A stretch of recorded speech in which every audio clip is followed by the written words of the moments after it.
సుమన్ టీవీలో మీ business promotions కోసం ఈ కింది నెంబర్ను సంప్రదించగలరు.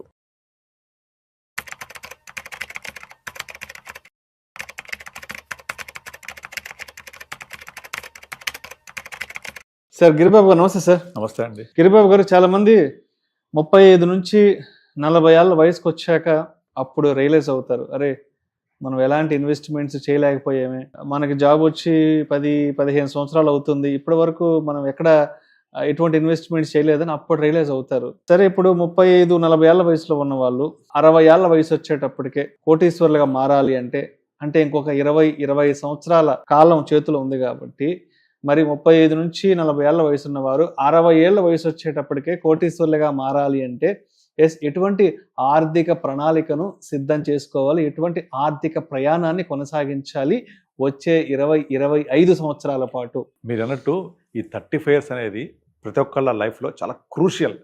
అంటే మనం ఎట్లయితే చదువుకునేప్పుడు ఇంటర్మీడియట్ అనేది ట్రాన్స్మిషన్ ఫామ్ ఎలా అయితే ఉంటుందో 10th వరకు ఒకలాగా ఉంటుంది, ఇంటర్ నుంచి వాళ్ళ దశ అనేది కంప్లీట్గా మారిపోతుంది. అంటే కాలేజ్ ఎడ్యుకేషన్, ఇంజనీరింగ్ లేదా ప్రొఫెషనల్ ఎడ్యుకేషన్ వెళ్ళిపోతారు. అలాగే మన లైఫ్ స్టైల్లో కూడా మనము ఒక 35 ఇయర్స్ అనేది ఒక మంచి ట్రాన్స్ఫార్మేషన్కి ఒక టర్నింగ్ పాయింట్ అని చెప్పొచ్చు. ఎందుకంటే జనరల్గా 22-23 కల్లా మీ ఎడ్యుకేషన్ అయిపోతుంది. ఇక 24-25 కల్లా జాబ్ ట్రయల్స్ చేసి జాబ్ రావడమో లేకపోతే బిజినెస్లోకి ఎంటర్ అవ్వడమో చేస్తే ఒక 35 వరకల్లా ఆ జాబ్లో సెటిల్ అవ్వడం, ఒక మంచి ప్యాకేజ్ లాగా మనీ శాలరీ రావడం, పెళ్ళి అయిపోయిన అప్పటికి 1-2 పిల్లలు పుట్టడం, ఇక భవిష్యత్తు లక్ష్యాల వైపు అడుగులేయడం, ఇవన్నీ కూడా జరిగే టైం 35. ఇప్పుడు కనుక మీరు పొరపాటున తప్పటడుగులు వేస్తే దాని యొక్క మూల్యం మీరు 60 తర్వాత చెల్లించాల్సి వస్తుంది. కనుక మీరు అన్నట్టుగా 25 నెక్స్ట్ 25 ఇయర్స్ 35 to 60 అంటే 25 ఇయర్స్, ఈ 25 ఇయర్స్ పాటు ఏదైతే మీ యొక్క లైఫ్ స్టైల్ని మలుచుకుంటారో 60 తర్వాత 60లో 20 లాగా ఉండాలి అని చెప్తుంటారు కదా, అలా 60లో 20 లాగా ఉండడానికి మీకు కావాల్సిన ఆర్థిక స్థితిగతులు, ఆర్థిక స్వేచ్ఛ, ఆర్థిక భద్రత దొరుకుతుంది మీకు. కనుక 35 years is very very crucial. అందుకనే చాలా మంది నా దగ్గరకు వచ్చేవాళ్ళు క్లయింట్స్ చెప్తూ ఉంటారు, సో ఎప్పుడు 40-45 తర్వాత వచ్చినప్పుడు నేను ఆల్రెడీ 10 ఏళ్ల క్రితం నా దగ్గర సేవింగ్ చేసే కెపాసిటీ ఉండింది, నేను చేయలేకపోయాను, నా దగ్గర అప్పుడు డబ్బులు చాలా ఉండే చేయలేకపోయానని చెప్తుంటారు. ఆ మిస్టేక్స్ చేయొద్దు. ఎట్టి పరిస్థితుల్లో మీరు 35 వరకల్లా మీ ఏజ్, మీ యొక్క ఎనర్జీ లెవెల్స్ చాలా హై ఉంటాయి కాబట్టి మీ రిస్క్ సామర్థ్యం కూడా చాలా ఎక్కువ ఉంటుంది. కనుక మీకు వారన్ బఫెట్ ఒక సూత్రం చెప్తూ ఉంటాడు, ఇన్కమ్ మైనస్ ఎక్స్పెన్సెస్ సేవింగ్స్ కాదు, ఇన్కమ్ మైనస్ సేవింగ్స్ ఎక్స్పెన్స్ చేయండి అని.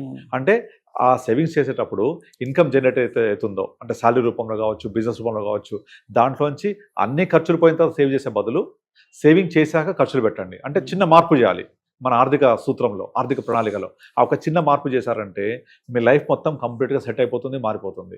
సో మీ ఇన్కంలో నుంచి సేవింగ్స్ పోవాలి. ఈ సేవింగ్స్ ఎందుకు చేయాలి అంటే, నాకు భవిష్యత్తు ప్రణాళికలు ఏమున్నాయి, మా పిల్లల ఎడ్యుకేషన్, పిల్లల మ్యారేజు, ఇల్లు కొనుక్కోవాలి, కారు, లేకపోతే వెకేషను, లేకపోతే నాకు రిటైర్మెంట్ ప్లానింగ్, ఇవన్నిటికీ సరిపడా కార్పస్ ఎంత కావాలి, ఈ కార్పస్ ఎలా జనరేట్ అవ్వాలి, ఎంత ఇన్వెస్ట్ చేయాలి, నాకు వచ్చే ఇన్కమ్ ఎంత, ఇవన్నీ ప్లాన్ చేసుకొని మీరు 60 కోసం ప్లాన్ చేసుకొని 35లో స్టార్ట్ చేసేస్తే రిమైనింగ్ ఎవ్రీ మంత్ ఖర్చు పెట్టుకుంటూ వెళ్ళిపోండి. అలా ఖర్చు పెట్టుకుంటా వెళ్తే ఆటోమేటిక్గా మీ యొక్క ఫ్యూచర్ లక్ష్యాలు ఎప్పుడైతే మనకు కనపడుతుంటాయో క్లియర్గా, ఎస్ నేను 60కి వెళ్ళేప్పటికి నా దగ్గర ఇంత డబ్బులు ఉంటున్నాయి, మా అబ్బాయి ఎడ్యుకేషన్ పలానా ఏజ్లో పలానా ఇయర్లో వస్తుంది, ఎస్ దానికి బడ్జెట్ ఉంది, మా అమ్మాయి పెళ్లి లేదా ఇంకో అబ్బాయి పెళ్లి, లేదా నా వెకేషన్, కారు, ఇల్లు పలానా ఇయర్లో నేను అచీవ్ అవబోతున్నాను, అప్పటి వరకల్లా నేను ఇంత ఇన్వెస్ట్ చేస్తున్నాను, ఇంత డబ్బులు వస్తున్నాయి అని ఇంకా ప్లాన్ చేసుకోండి. మీకు ఒక క్లారిటీ ఉంటే అసలు ఇబ్బందే ఉండదు. నార్మల్గా ఇదంతా ఎప్పుడు చేయాలి, మనము 35 ఎప్పుడు చేయాలి. అందుకని మీరు అన్నట్టు 35 years is very very crucial. Risk తీసుకోగలము, మన దగ్గర డబ్బులు ఎక్కువ ఉండే టైము అండ్ సరిపడా టైం కూడా ఉంటుంది. 35 to 60 25 ఇయర్స్ టైం ఉంటుంది. సో అన్ని విధాలుగా ప్రాపర్గా ప్లాన్ చేయాలి అంటే 35 years is the crucial age. ఇంకొకటి ఏంటంటే, చాలా మంది చేసే మిస్టేక్ ఏంటంటే, ఈ 35 ఇయర్స్ అప్పుడు నేను రిస్క్ తీసుకోగలను కదా అని చెప్పేసి విపరీతంగా రిస్క్ తీసేసుకోవాలి అని చెప్పేసి crypto currency, F&O trading, futures and options, ఇలాంటి వాటిల్లో క్విక్ మనీ కోసం ట్రై చేస్తుంటారు. అది ఎప్పటికీ రాదు. క్విక్ మనీ అసలు జరగదు, పాసిబుల్ అవ్వదు కూడా. So crypto currency, F&O, futures and options, friends tips ఇచ్చారు, లేకపోతే ఇన్స్టాగ్రామ్లో టిప్స్ వచ్చాయి, వాట్సాప్ టిప్స్ వచ్చాయని కనుక తీసుకుంటే డెఫినెట్లీ మీరు మీ గోయి మీరు రోవుకున్నట్టే. ఎందుకంటే ఇలా ట్రేడింగ్ అనేది ఓన్లీ షార్ట్ టర్మ్ మనకు రిటర్న్స్ ఇస్తారు తప్ప లాంగ్ టర్మ్ వెల్త్ క్రియేట్ చేయలేదు. మీకు పవర్ ఆఫ్ కాంపౌండింగ్ అనేది 8th వండర్ ఆఫ్ వరల్డ్. ఈ పవర్ ఆఫ్ కాంపౌండింగ్ అందరూ వాళ్ళ గ్రోత్ కోసం కాకుండా ఇప్పుడు ఫర్ ఎగ్జాంపుల్ ఇప్పుడు క్రెడిట్ కార్డ్ బిల్స్ ఉంటాయి. ఆ క్రెడిట్ కార్డ్ బిల్ కనుక మీరు every month only minimum bill కట్టుకుంటూ పోయారనుకోండి, మీ బిల్లు ₹1,00,000 ఉంది, ఎవ్రీ మంత్ కేవలం మినిమం బిల్లే కడుతున్నారు. ఎప్పుడో తెలుసా మీ క్రెడిట్ కార్డు మొత్తం క్లియర్ అవ్వాలంటే 6 ఏళ్ళు పడుతుంది. ఓన్లీ మినిమం అమౌంట్ కట్టుకుంటూ వెళ్తే మీ క్రెడిట్ కార్డ్ బిల్లు మొత్తం ₹1,00,000 తీరాలంటే 6 సంవత్సరాలు పడుతుంది. అంటే మీకు చక్రవడ్డీ అంత భయంకరంగా తినేస్తుంటుంది అందులో. ఈ చక్రవడ్డీ తినేస్తుంది కాబట్టి మనం కడుతున్నాం వాడికి. దీన్ని రివర్స్గా యూజ్ చేసుకోండి. ఆ చక్రవడ్డీ మనకు లాభం కలగాలి అంటే ఇన్వెస్ట్ చేయాలి మనం. Simple. So power of compounding, 8th wonder of world. ఇది జరగాలి అంటే మీరు సేవ్ చేసుకుంటూ వెళ్ళండి. ఆ చక్రవడ్డీ మనం కట్టడం కాదు, మనకు తిరిగి వస్తుంది అదంతా.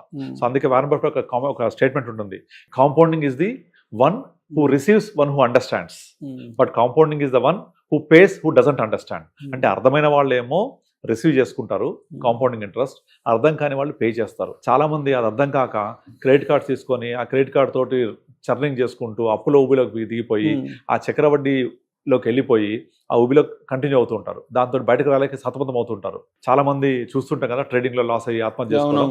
బట్ అదే చక్రవడ్డీని, అదే పవర్ ఆఫ్ కాంపౌండ్ ని ఇన్వెస్ట్ మీరు చేయండి, మీకు రివర్స్ వస్తుంది. The one who understands will receive, the one who doesn't understand will pay. కనుక ఆ చక్రవడ్డీ అంత పవర్ఫుల్ అనమాట అది. సో ఆ విధంగా 35 ఇయర్స్లో ఉన్నప్పుడు మీరు ప్రాపర్గా ప్లాన్ చేసుకోవాలి. వీటిలో ముఖ్యంగా 3 ఇంపార్టెంట్ పాయింట్స్ ఉంటాయి. ఒకటి, first of all term insurance తీసుకోవాలి 35 లోపలే. ఎందుకు టర్మ్ ఇన్సూరెన్స్ తీసుకుంటే మీకు రేపు పొద్దున 60, 65, 70 వరకు మనము ఏదైనా జరగాలనేది కుటుంబానికి ఒక ఆర్థిక భద్రత ఇస్తుంది. 35 లోపల తీసుకుంటే మీకు ప్రీమియం తక్కువ ఉంటుంది, సేమ్ ప్రీమియం కంటిన్యూ అవుతుంది.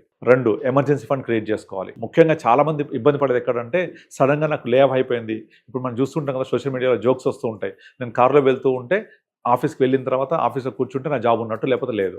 రోజు చూస్తూనే ఉంటాం. మీ ఎక్కడ వర్క్ చేస్తున్నట్టే, ఇవాళ నేను పలానా కంపెనీలో ఉన్నా, ఇవాళ రేపు ఎక్కడ ఉంటానో తెలియదు, ఉంటానో లేదో తెలియదు, అంత లే ఆఫ్స్ అవుతూ ఉంటాయి, ముఖ్యంగా ఐటీ సెక్టార్లో. సో అలాంటి పరిస్థితులలో నాకేదైనా సడన్గా ప్రాబ్లం అయితే నా క్యాష్ ఫ్లో ఏంటి పరిస్థితి, నాకు రెగ్యులర్ క్యాష్ ఫ్లో ఉంటుందా లేదా, నా ఇన్కమ్ ఉంటుందా లేదా, ఇవన్నీ మనము ప్లాన్ చేసుకోవాలంటే emergency fund is very important. తర్వాత హెల్త్ ఇన్సూరెన్స్. హెల్త్ ఇన్సూరెన్స్ ఏం చేస్తుంది అంటే, మన దగ్గర డబ్బులు లేకపోతే సంపాదించిన సేవింగ్స్ అన్నీ వెళ్ళిపోతాయి దానికే. కనుక ఖచ్చితంగా ఒక యాంపుల్ హెల్త్ ఇన్సూరెన్స్ ఉండాలి. అంటే not less than 1 crore. 1 crore health policy అంటే పెద్ద ఖర్చేం కాదు ఈ రోజుల్లో.